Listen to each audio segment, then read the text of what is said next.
Gadis ini bermain papan pemanggil setan Ouija pada malam Jumat, dan hal itu mengungkap sesuatu mengerikan di dalam rumahnya. Diambil dari kisah nyata gadis bernama Emma yang menginap di rumah temannya pada malam Jumat tanggal 13. Setelah makan malam, salah satu temannya mengajaknya bermain Ouija board atau papan pemanggil arwah. Emma pun langsung bilang, ayo kita mainkan di ruang bawah tanah. Mereka pun mulai bermain. Cara berkomunikasinya, arwah akan menggerakkan tangan mereka ke huruf yang ada di papan membentuk kalimat.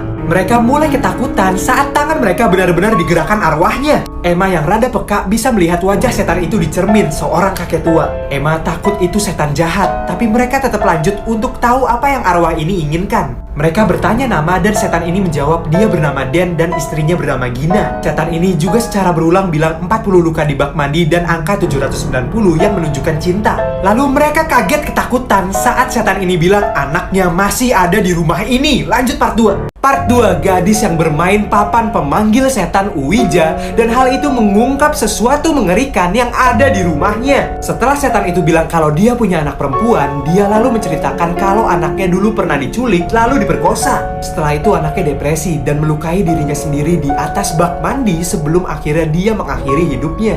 Mereka jadi sedih mendengarnya dan ingin menolong setan itu. Bahkan Emma spontan ngambil sekop untuk menggali kubur. Tapi saat setan itu bilang kalau anaknya dikubur tepat di bawah lantai rumah ini, dia langsung ketakutan. Setan ini bilang kalau anaknya bernama Erin dan besok dia akan berulang tahun yang ke-13. Mereka bertanya apakah Erin ingin dinyanyikan selamat ulang tahun. Setan ini menjawab ya, dan jam berapa? Jam 6 pagi. Mereka lalu berhenti bermain karena takut banget kalau ada yang kesurupan. Emma pun memanggil ibunya dan memutuskan tidak jadi menginap. Besoknya, cerobohnya dia bangun jam 7, padahal dia udah janji ke setannya jam 6. Dia langsung menyanyikan happy birthday ke setannya. Sekarang dia trauma dan jadi penakut untuk selamanya.